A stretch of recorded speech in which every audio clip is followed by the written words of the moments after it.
talk about like last minute wedding stuff, make sure that we have everything in order. Yeah. Oh. That was a good one. Oh. All right. Me and Libby want to do it. Hi everybody, welcome to tonight's conversation with editor Daniel Vazquez. Never mind me, I was trying to catch up to 90 Day Fiancé's last episode. Just gonna give everyone a few more minutes to log on for a conversation with Danny from Astra Publishing. Hey Danny, hi.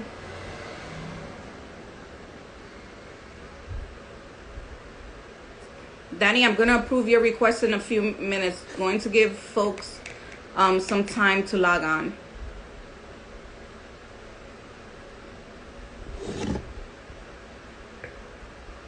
Hi everyone, welcome, welcome.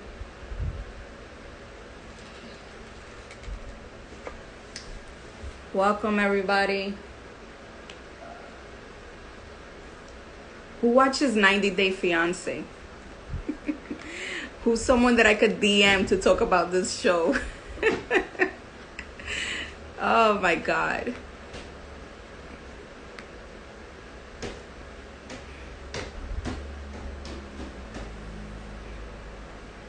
Welcome. Few more minutes for everyone to log on.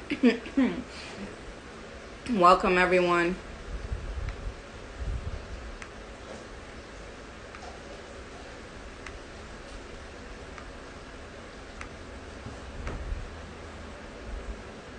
Hi everybody. Welcome. Hi Rebecca.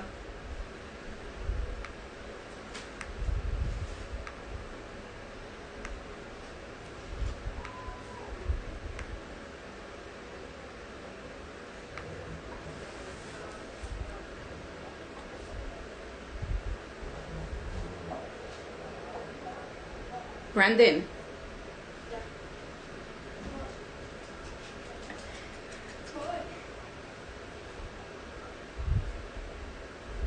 Could you leave Cookie alone, please?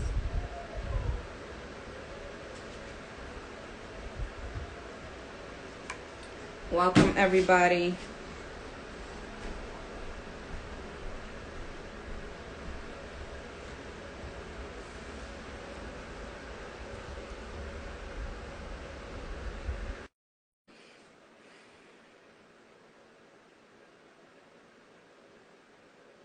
Oh, thank you. There I am. Hi, Danny. How are you? Yo, how are you? I'm good.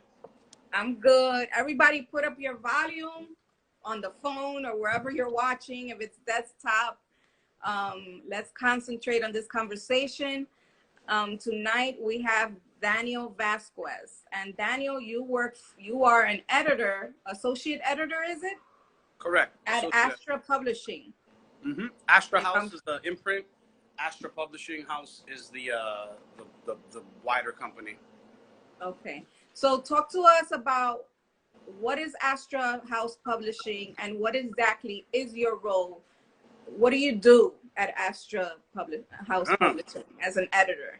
Right. So I'll begin by saying it's a new company. I started there back in June. And so what the company publishes, we haven't published any books yet. In spring, we've got 3 books coming. A memoir, a short story collection, and a novel. And then in fall, we've got like another 10 books coming. And we're looking to do like 25 books a year, roughly, hoping for about half of those to be in translation. And of those 25 books, we're doing like a pretty wide spectrum of things: poetry, fiction, nonfiction. I mean, you name it. So basically, we're what's called a trade publisher, where we sell books to be sold, at your local Barnes and Noble, at your local bookstore, as opposed to like an academic publisher, which sells books to be sold like to universities for students, textbooks and such. But as an associate editor, what my role is to find authors with projects that are ready to be published or near ready to be published, and help them sort of refine those projects and to publish them into the world through editing. So yeah. So what genres? What genres do those include? Well, for the imprint I work at, we're an adult trade publisher. So we don't do children's, we don't do middle grade, we don't do YA. It's adult. For me specifically, that looks a little hazier. Like it's I published poetry. I published Roya Marsh back in March, while I was still at MCD FSG. And Roya's was a poetry collection that just struck me in a way that like nothing else has. Yeah. Very powerful. I wasn't necessarily looking to be a poetry editor. It was just a book that, you know, you couldn't, I couldn't not. You were going to regret passing that by. Right. And saying that, when Roya sent it to me, I knew that it was going to be great because I'd seen her perform. But my thought was, I'm not a poetry editor. I'll find somebody to work on this.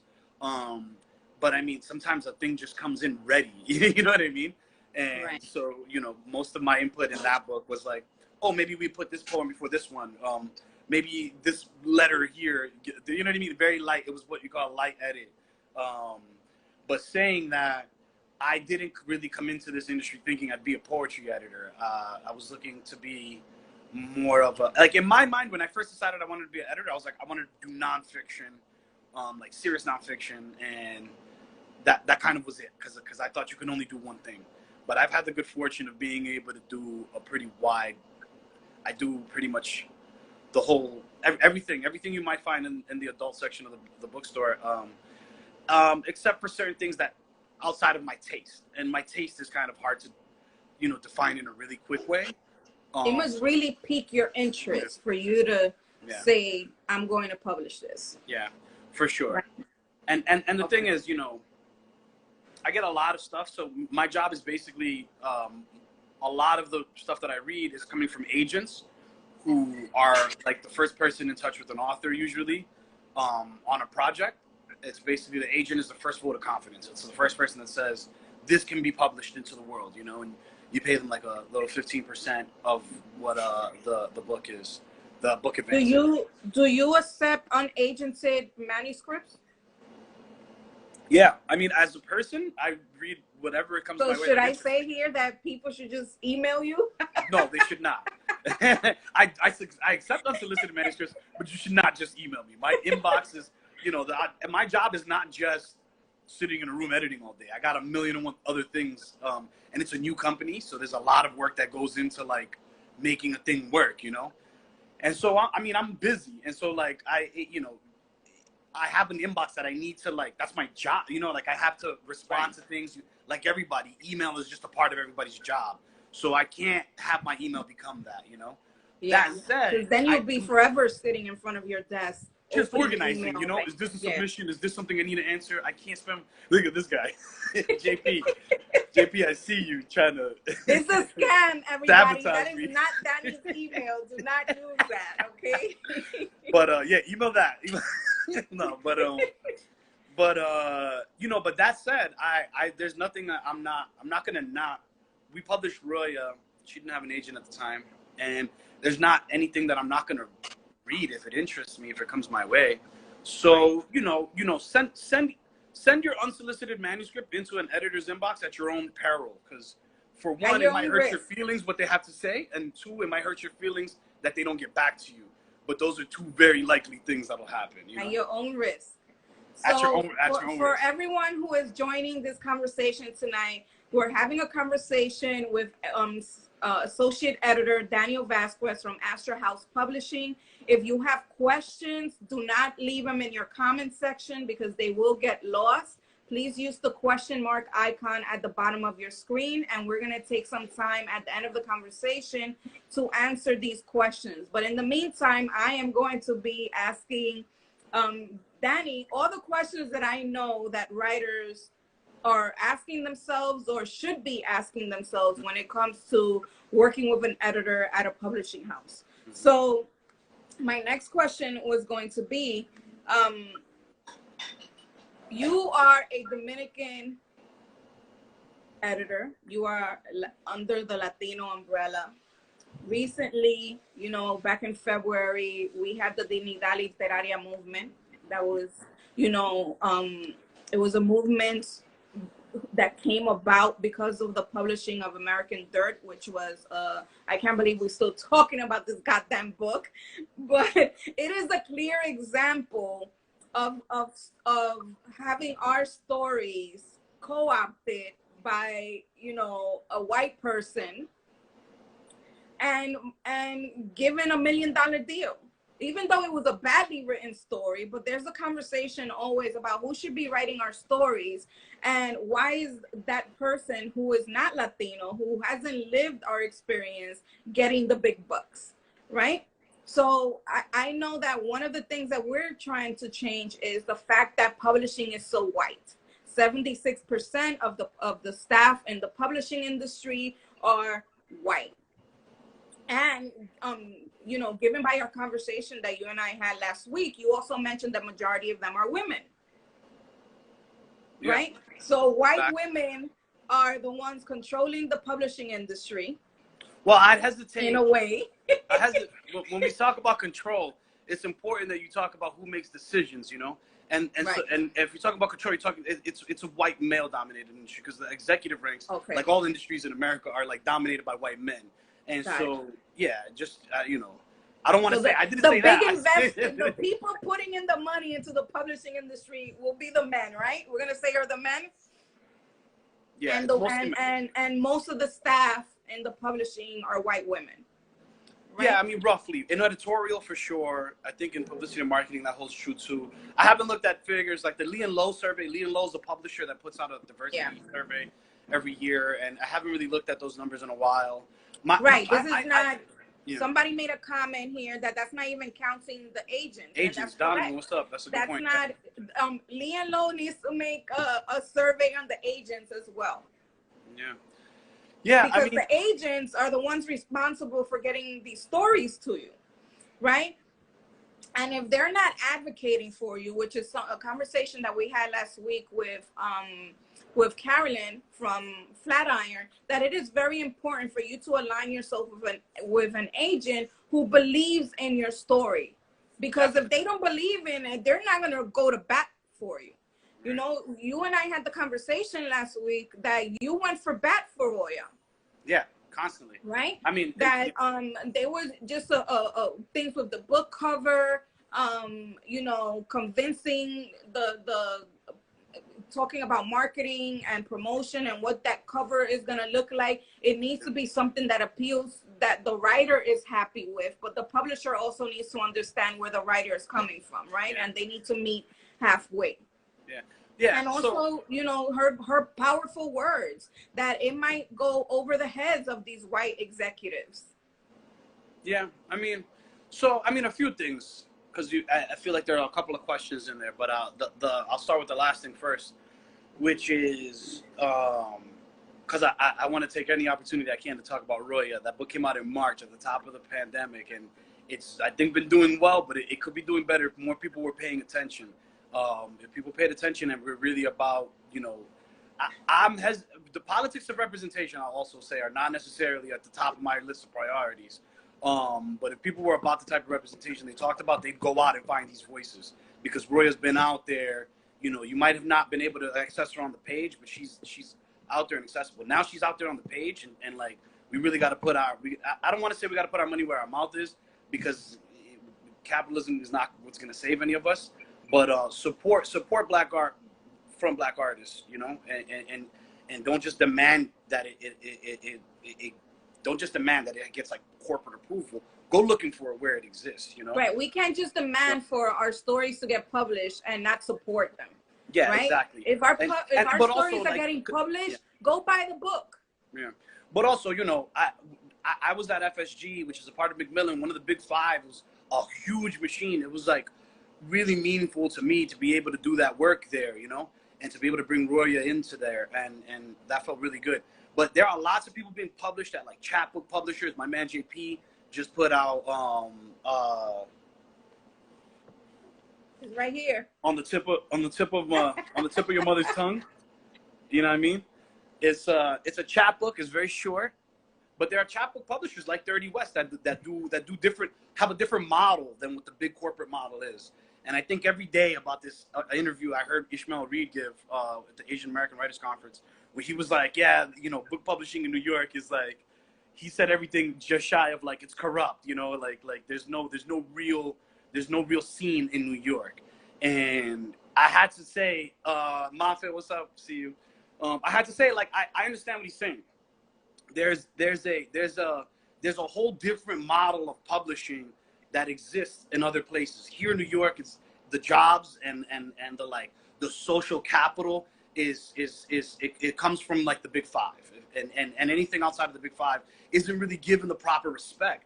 And so I think, you know, supporting the indies, supporting self-published authors, supporting just writers who are not yet published, that's where our community needs to focus.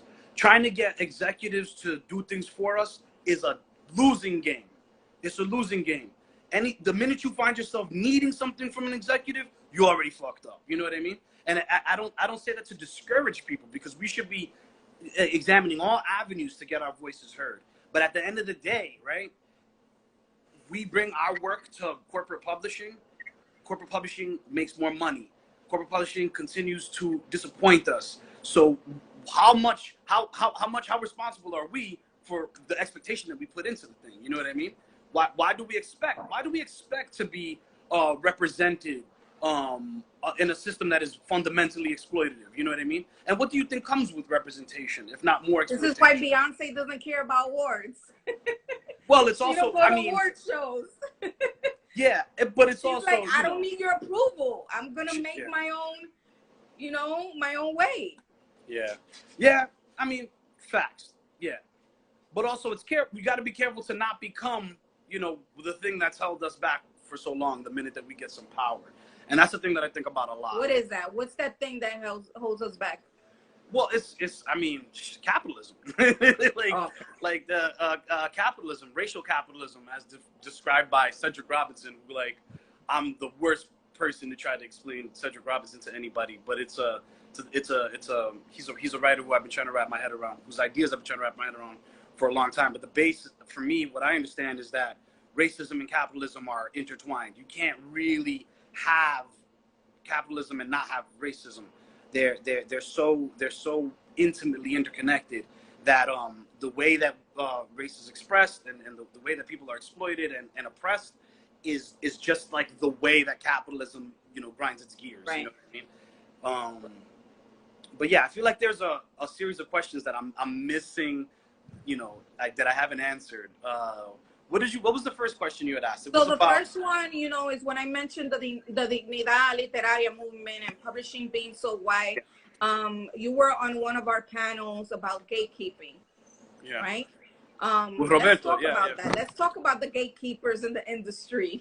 Yeah. So I like to say we're all gatekeepers in this industry, because that's how media works, right? Like, it's always going to be a small group pushing out. And so we're all gatekeepers. And the question is, what kind of gatekeeper are you, right? And there are a lot of gatekeepers that are interested in not maintaining the gate, because the gate remains.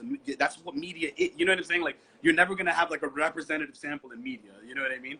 Because it's always necessary. I mean, you could have a representative sample, but it's going to change, and somebody's always going to sort of be dissatisfied, I think.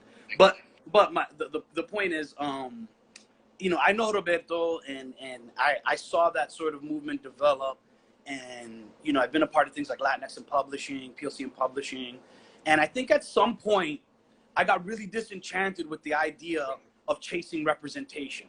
Chasing representation is like fast food, you know? It's the thing that you immediately notice is that, you know, you have a hunger you want satiated quickly, you go for representation. But you really quickly begin to realize that the thing that you want, you know, is you need nourishment, and it doesn't come from just representation.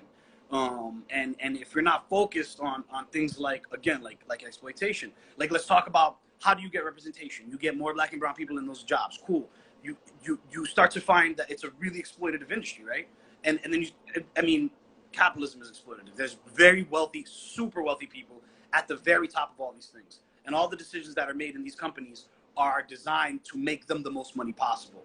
That's just how the system works, right? And so trying to get a job in a company that does that it's going to always exploit you. Your labor is always going to be exploited because you're never given the value that you deserve. Now, in publishing, it's super exploitative because the industry is so small and everybody's made to feel like you should be lucky because, frankly, you are. You know, we're all lucky to have these jobs just by nature of the fact that there's not a lot of them. There's not a lot of editors, you know what I mean, like in the world that have the power to like bring books into the world. Like that's power you're offered, right? So now you are lucky in that sense, but that feeling of luck overrides all good sense when, you know, in terms of like how many jobs do you have to hold to keep a job as an editorial assistant? You know, how many jobs do you have to do to be an editorial assistant? Right. You know, it's common good sense tells you to leave that job. You know what I mean? And I feel weird about telling people to hold the job. I have a lot of dear friends who I'm, you know, constantly like, you know, I can't tell you to leave the industry, but you know, like I would be wrecked if you left, you know. And, you know, not to lay that on y'all friends here who I know some of y'all are here, but I'll be wrecked if y'all left me alone in this business. But right. Yeah, so I don't know. I wonder about the and then when you see movements take off and people really put their energy behind them, you have to start to worry maybe. And maybe this is misplaced because it's more of just like a scarcity mindset. But this idea that we only have so much energy for so many campaigns per year, you know? People see it's cyclical. I mean, I have people that were older than me in this industry that when I came into the industry were like, listen, they're going to hire a lot of black and brown people for a little bit and then it's going to stop. And only a few people are going to be granted any real power in terms of editors, in terms of agents, in terms of whatever, in terms of authors. Just representation is a thing that happens every once in a while. And like I was told this is going to happen. This happens. And it happens. You know what I mean? And so I worry about. Yeah, because when people see themselves under pressure, then they're like, oh, we got to do this. We got to do that so people could stop talking or so we could keep certain groups of people happy. And then after a while, people forget and they move on. That's a good way to put it too, because that's what happened. Yeah. Applying pressure, like it's almost like you have to think about things. When do you want to be applying pressure, and when do you want to be figuring out what your demands are once you've applied that pressure, you know? And so I think sometimes, you know, I'm really happy that Roberto and Maria, that Miriam are doing that work. It's important. At the same time, I beg of people to show up in the same way that they show up to that conversation, to the conversation of just show up in conversation, have an opinion, read a thing and have an opinion about it. That's it. Like that, it's a baseline ask. You know, go out and read something. I don't care if you buy it or steal it or share a copy from a PDF that you got on the Facebook group that you're a part of for that purpose. Read a thing and have an opinion, you know, and share that opinion with people. And take up space is my thing, you know? Take up space elsewhere than just this one conversation. Because when you get a bunch of people going, rah, rah, rah, we want to be seen, sometimes, ultimately, you know what I mean? Like, how much wins can you have in that space? You know what I mean? How many wins can you have in the space of representation? Right. There are other issues. And, you know, I don't know. Exploitation is one that I'm super focused on. I don't want to push it down anybody's throat, although I think people don't pay attention enough to it. But I'm sure that there are other ideas that could be coming out of our community other than we want to be heard, you know? Yes, definitely. So some people might have missed our conversation with Carolyn last week. So I'm going to, what did I do in my notebook? I'm going to ask you similar questions. And among those questions is, what do people need to do first? Does the editor come first or the agent come first? And how complete must your manuscript be for you to approach either? I know the answers, but you know, at the end. Well, yeah, there's the answer. I mean, well, it's a relative answer, right? So for example, I've worked on projects where I reached out to a writer and was like, yo, have you thought about writing something about this? and then we've gone back and forth, and then I put them in touch with an agent who I know, who is now we're like all co-conspirators. You know what I mean? Got it. It's very similar, the job of agent and editor, but like I can't dedicate as much time and energy, you know, as an agent is going to dedicate, because an agent might spend 5, 6, 7 years with you. You know what I mean? More longer working on a project to take it to market, basically, right? And when you take it to market, it's the editor that's buying. And so it's almost like you want to find somebody who's going to help you tend to your garden and help you sell those fruit when they're most ripe. You don't want to sell underripe fruit, you know? And so, you know. Have you ever come across a writer that you approach them and say, have you ever thought of writing a book? And they have so much potential, and you see them sharing like their dope stuff on social media, but they tell you, nah, I'm good. Yeah. No, I have a few. I know a lot of people with that situation. I know some people who I ask, and then they kind of have some ideas, but they don't really have it just yet. Or I know some people are like, yeah, and they think they're ready, and then it's like, I believe in you. I believe in you as a thinker and a writer and whatever it is you do. I believe in the project is what I'm buying. I'm not buying you. You know what I'm saying? Right. So you have to have the project ready. And right. I don't have a stake in this. All I get out of my job is the privilege of continuing to do my job. If I do it really well, I get to keep doing it for a long time. I don't get a percentage. I don't see any bonus or anything. At least not at my level. You know what I'm saying? And so, I'm just interested in helping people do their best work. And in order to help people do their best work, I work within a system. You know what I mean? And it's a system that I chafe against in a lot of ways, but it's a system that allows me to do this work in a way that I can bring. The thing that corporate publishing versus indie publishing or like self-publishing, the difference is like distribution and marketing. You know what I mean? You go with a big corporate house, you're going to get much wider distribution.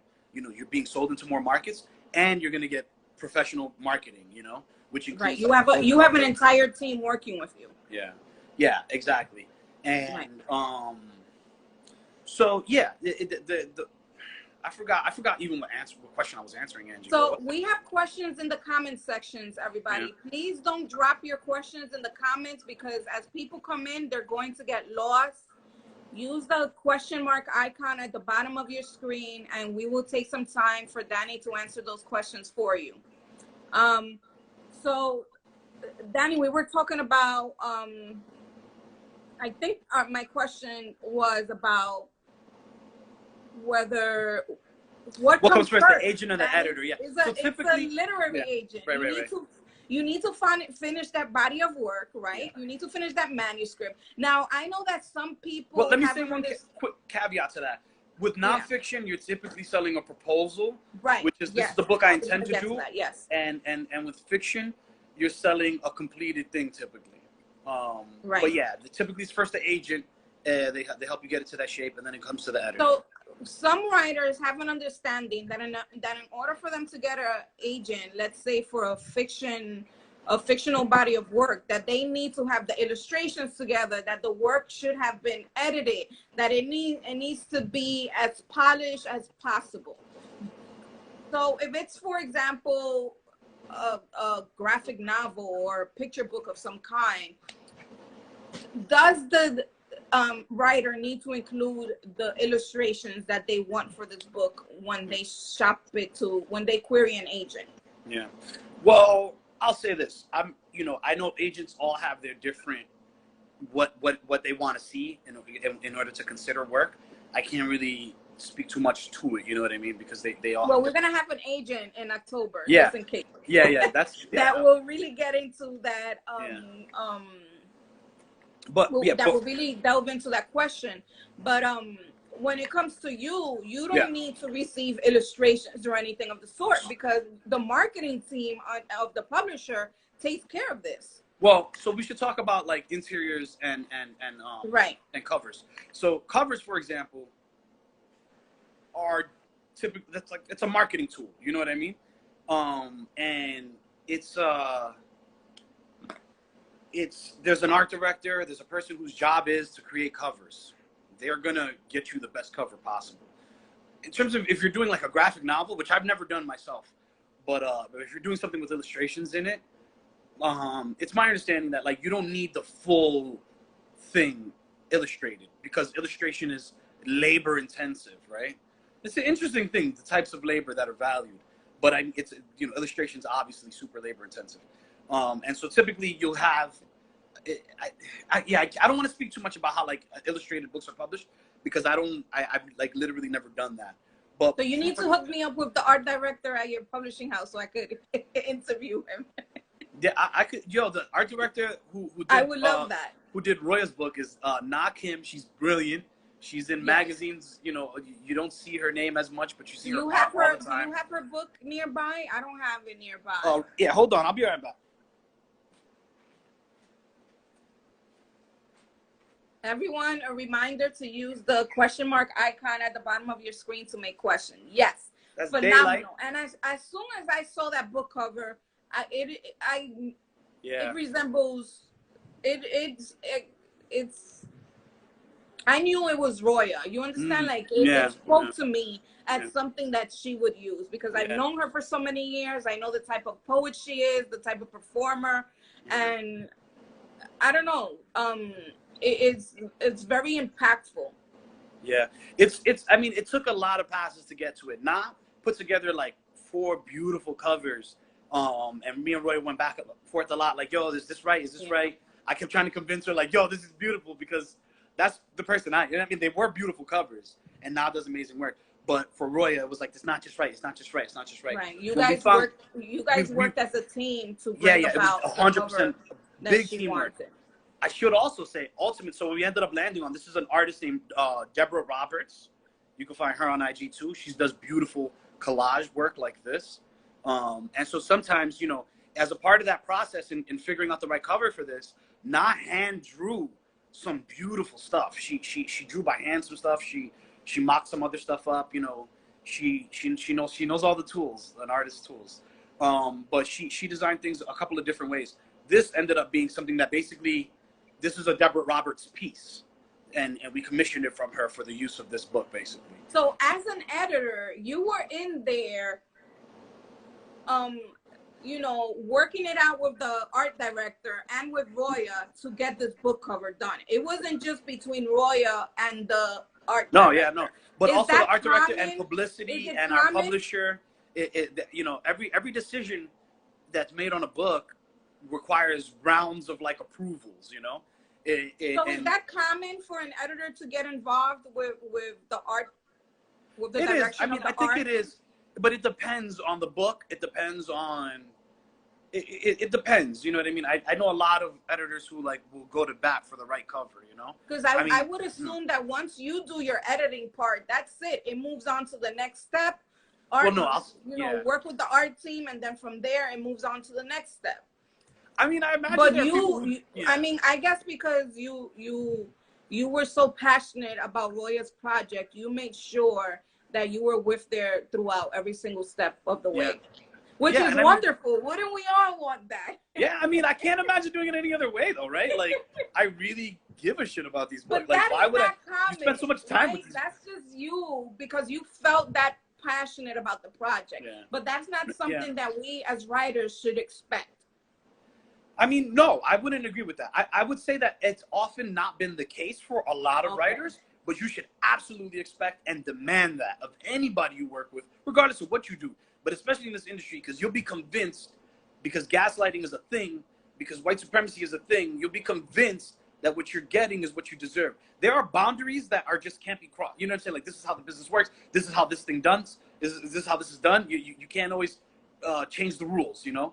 But you should always, always, always, always, always advocate for whatever it is you want for your book. At the end of the day, a publisher buys the rights to sell your book for a certain amount of time into a certain market. The copyright is yours. On the copyright page, it's your name.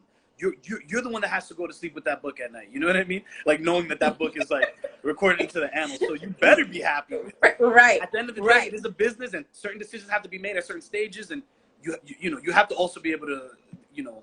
So speaking about being happy and advocating for yourself as a writer, are you there also with the writer when they're signing that contract?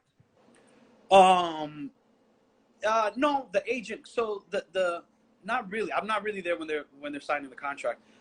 My name isn't anywhere on the contract as an editor. You know what I mean? Okay. It's the agent, the author, and the publisher. Those are the people actually making a compact. You know what I'm saying? I don't really actually have anything to do with the compact. I'm the person that negotiates the terms. I negotiate the terms of the contract with the agent. But my name doesn't go anywhere on that. You know what I mean? do. You negotiate the terms. I negotiate the terms, yeah. So And typically, could you give us a rundown of what those terms would be? yeah. So there's the territories you're going to sell it into. Are you getting like world rights? Or like, do I have the right as a publisher to sell it all around the world? Or do I have the rights to sell it just in the United States? Or can I sell it in North America? Okay, we spoke about this last week, right? Mm-hmm. Because I mentioned to you about translations, right? Yes. And how while doing my research, I have found that a lot of publishing houses sell the rights, I guess world rights, to a publisher. For example, the Poet X, the rights were sold to a publishing house in Spain so that they could translate the book to what they call Spanish. Which they should really call translation to Castilian, because Spanish in Spain is not my Dominican Spanish. Translation, so that book Angie, is was a whole translated to Castilian. It's a whole other. So those are world rights. So, right? well, no, I think, yes. All right. I don't know. There's a lot of things to answer there. So I'm not really sure of the deal also with Elizabeth Acevedo's book. But what I can say about the way that rights are sold is the agent and the author will typically sell those rights. If you sell world rights, for example, to a big company, right? They maybe have an office in the UK that's like, oh, yeah, but they're at the end of the day, every market has an editor attached that's like, I want to sell this book into this market. You know what I mean? And so let's say I'm as a publisher, I buy world rights, right? I have to have a colleague in another market that's willing to sell those rights as well. You know what I mean? And so it's not just a matter of me saying, I bought world rights for the company, somebody's got to sell it. No, somebody has to sign on to that project in that other market. Isn't it too early, because you could have faith in a book, but you never know how much it's really going to sell. No, right? It's all a crapshoot. So, right. So isn't it a little bit too early to sell world rights when you don't know how well that book is going to do? Because I assume that the more the book sells, the more other publishers want rights to it, to translate it, right? But that's the thing. World rights are more valuable than North American rights. You know what I'm saying? You're as an author, you're making a gamble that somebody will buy. You know what I'm saying? So let's say I'm selling this book for $10, right? For North American rights, I'd sell it for $20 or $15 for world rights. That's saying whatever money you make selling it in that other market, I'm attaching that to the price of the thing. It's a little. I feel like I'm like reducing a lot of the process because it's hard to frame my answer appropriately for the question. But yeah, the rights. So one publisher might buy the rights, find that none of their colleagues in other markets wants to publish that book, and then sell the rights to publish that book to another company. That happens all the time, just because taste is what it is. You might not find two people aligned on the same taste within the company. Right. So keep going with the terms. So you mentioned territory rights, world rights. Yeah. Then there's like subsidiary rights, which are like film, TV, merchandising, dramatic rights. To the right to do like a play from the thing. There are like 15 or 16 like standard rights. Of those, I should say, like film rights, you should never, ever, ever, ever, ever give up. You don't give up film rights as a writer. Publishers don't even ask for it. If anybody's asking you for film rights, they're being shady. Because the film game is just such a bigger thing that like the amount of money that could be made on it. And also publishers mostly aren't designed to like make films of things. Like you're a company that makes books. What are you gonna do with film rights anyway? So there's film and TV rights, which almost never go to the publisher. There's audiobook rights, which very often go to the publisher, because most publishers today are set up to create an audiobook immediately from when they publish a book. There's ebook rights, which again, like most publishers are set up to immediately, like they make the ebook alongside the print version. Right. There's dramatic readings, which I don't think you typically get as a publisher. Like if I purchase dramatic readings from you as a publisher, that means every time you go read your poems, we get a cut of that, you know, and that'd be wild. Like if a publisher's trying to get dramatic readings, unless you're offering, I mean, you can offer and be like, yeah, I want 100 times more. You know what I mean? Like, I don't know. I guess that happens. But yeah, there's a bunch of subsidiary rights that are just like a whole list of them. And so I'll negotiate those terms with an agent and be like, all right, I think this is really good. I think it can sell to this many people. These are the rights that I want to buy for the publisher that I work for. I want the publisher that I work for to be able to sell this book in this many iterations across this many markets. And that's my job, to negotiate those terms. It was part of my job, yeah. Wow, that's a lot. So once you work out those terms, it's the responsibility of the agent to fully inform the writer of what they're getting into, right? Yeah. Well, yeah. I mean, they should before they sign. The agent should be explaining to you those terms and getting you to agree or disagree with those terms. So I'll make an offer, right?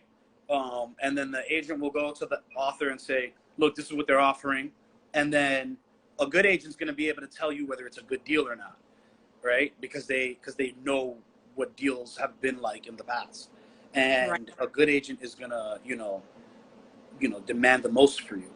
I have a bunch of friends that are agents, and when we're in negotiations, it's like, all right, I know you it's not exactly adversarial, but like you're trying to get the most. Yeah.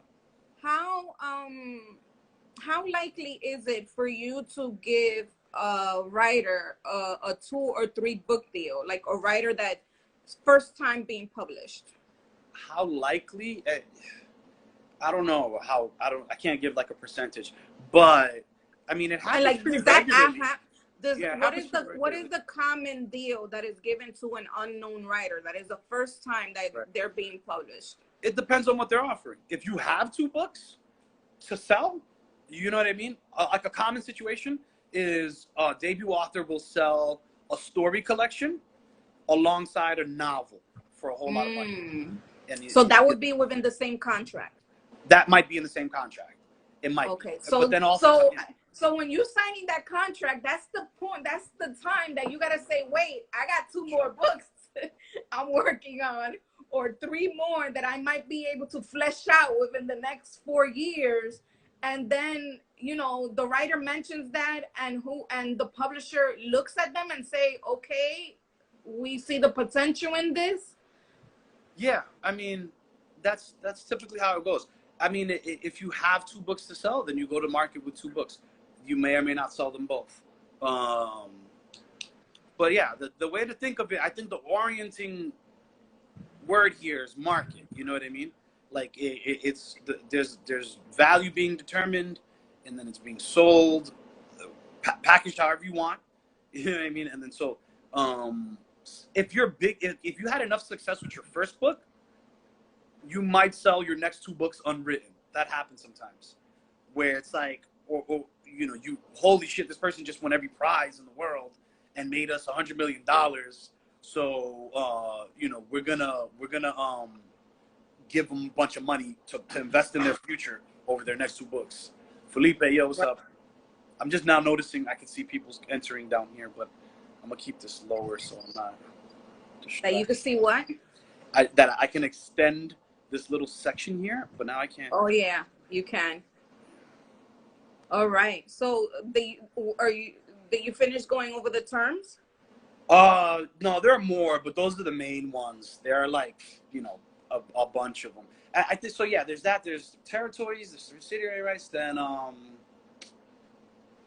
there's the advance, which is basically how much of what we think this book will eventually earn are we giving you back up front, right? And then and explain, because the advance, you don't get it all at once. It's like, no, typically you don't get it all at once. Typically you're getting it in thirds or fourths.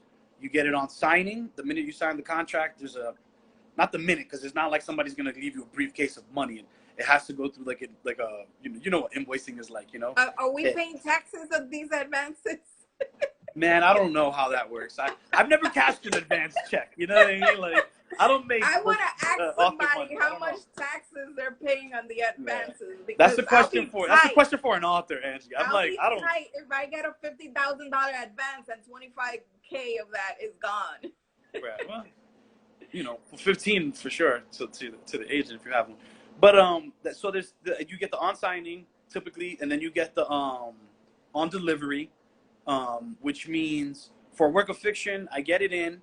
Again, it has to be finished, like as in completed idea, you know, and then we work on it for like a year and put it into the system of like getting a book published. Publishing is an old timey, like they're presses, you know what I mean, like making physical things. So it takes a long time to make the thing, and get like the publicity ready and all that. So delivery happens somewhere along that way, where it's like, okay, this is the final version, you know, and delivery, you get your second payment.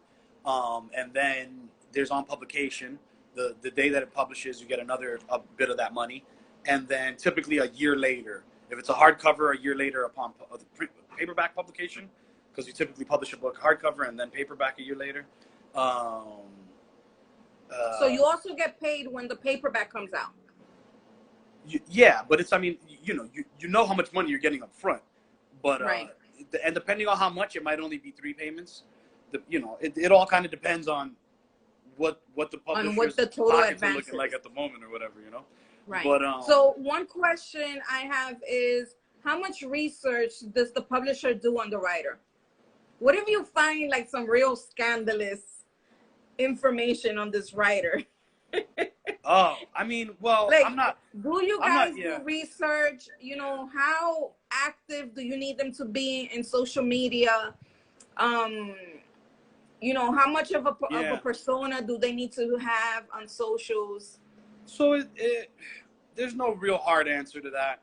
It's good to be on social media, regardless of what kind of book you're publishing. It's good because that's a space where you could be promoting your work and a place where you could be getting in touch with your readers. So it's good to have that, and I think most publishers want to see that. I don't think that's not typically like contractually obligated, you know. For nonfiction, it's different than it is for fiction, right? So for nonfiction, if you're writing a book about the 1986 Mets, we're gonna want you to be a person with a relationship to the 1986 Mets. Right. Either you're a sports journalist, or you were on the team, or you were Donald Strawberry's dope dealer or something. You know what I mean? Like, you have to have some connection that makes it, and then your profile, like whether somebody's interviewed you about that experience or whether you're on social media and people know about you, that's a part of the value of the book. So you can have a great work of nonfiction, but if people don't know that you know what I mean, like that you are sort of, that's your connection to the work, it's not going to be valued as highly. That doesn't mean it won't happen though. You know what I mean? It's just part of how the thing's valued though. Right. Okay. What other questions do I have here for you? Strawberries. That's the title right there. Strawberries Dope Dealer.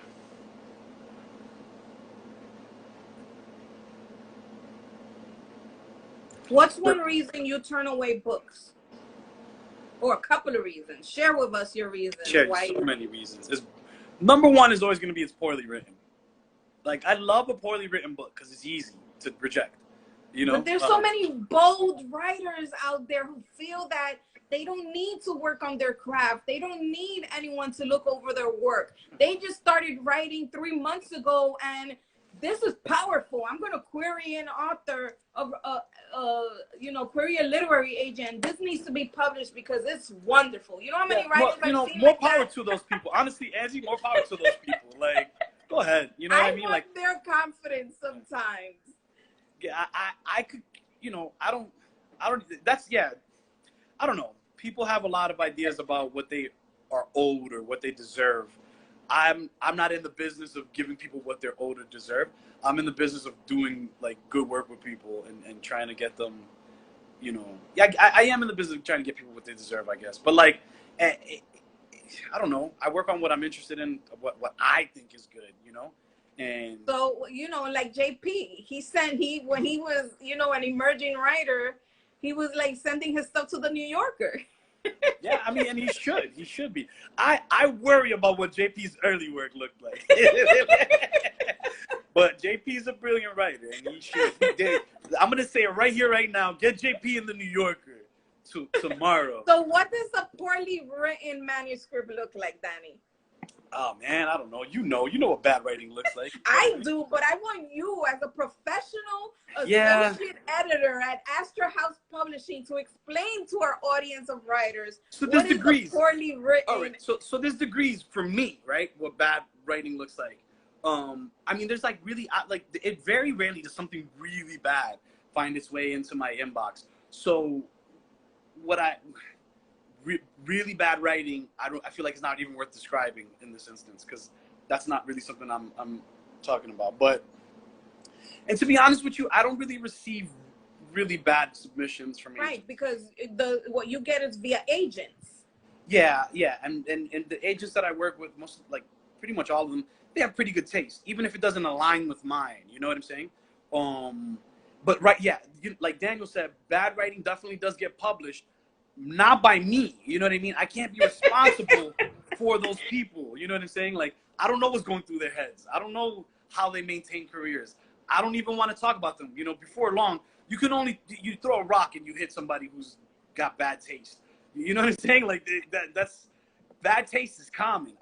We want specifics, though. Never is heard it of the them. flow? Is it the structure? I don't know that man. Is it the story? Is it the writing seems immature? Again, there's a lot of holes in the storyline. Again, these are questions for like someone that holds workshops or something. You know what I mean? Because I don't traffic in bad writing. Well, you were the one that said poor writing. I did. I want to scale that back because So, very quickly, you're taking it back. Angie, I start talking my shit, and I'm like, you know, I don't want to be bad mouthing people's bad writing. Okay. People who's bad. People with bad writing, they deserve some space. Retracting his answer. So let's start Retract over that with answer. your reasons. Scratch that, everybody. That's off the record. Off the record. I'll say this: What good is your writing. reason? Good writing looks like the stuff I've worked on. You know what I mean? Yeah, but we don't know what you worked on. I'll bring you some examples. Hold on. We only know Roya's poetry book, which is amazing, people. Go get it. Just real quick, I should have thought this through earlier, but this is my first book. Go out there and find that. I don't even work for this company anymore. I'm doing free promo. It's called In Our Mad and Furious City by a guy named Guy Gunarantney. It's about Northwest London. It's brilliant. It's written in the language of slang. There's, again, Roya Marsh's Daylight. Heartbreaking, tear-jerking, joyful, also black woman poet who deserves all of your attention. Look at these blurbs, y'all. Come on. You can't see it because it's backwards now. And another book I edited, my guy, Bobby Hundreds. This is not a T-shirt. It's a memoir. It's also kind of a business book. It's, you know, these are, you know, I want to talk about good writing. That's these guys. So what's good writing? Good, man, good writing. Because the thing is this, like, it has to hit a certain bar to even be considered, to even be talked about. It has to be good. For me, I'm not trying to be an arbiter of good or bad. It's more my taste. Like, I'm this, of all the things that are good, I want this little section, this corner here, where we're talking about, you know, and the things that interest me are the intersection of race and class and things that play with genre, things that play with form. You know, so you know, a book that I worked on, but I really had nothing to do with, was the Jeff Andrews stuff. So does the writing need to be compelling for you? Does it need to move you in any way, shape, or form? Does it need to be a story that you feel hasn't been told yet, but definitely needs to be out there? It's all that. It's all that and more. It's kind of in response to, you know, the world. You know what I mean? Like, what I'm feeling in a given month. It's so relative. You know what I mean? But like on a base, like I have a spiel that I send to agents that's like, I'm looking for da da da da da da da. It sounds super cheesy when you say it out loud, and I'm really, really reluctant to like put a pin on what I'm looking for in literature. You know what I mean? Because I'm looking for pretty broad things. But I you know, I don't want to work on anything that pretends that that power isn't what it is. You know what I'm saying? You know, that's a big thing for me. And so what are the stories that you want to receive? What is it that you want to see in your inbox? I don't know right now. I don't really have an answer for that. I mean, I want to see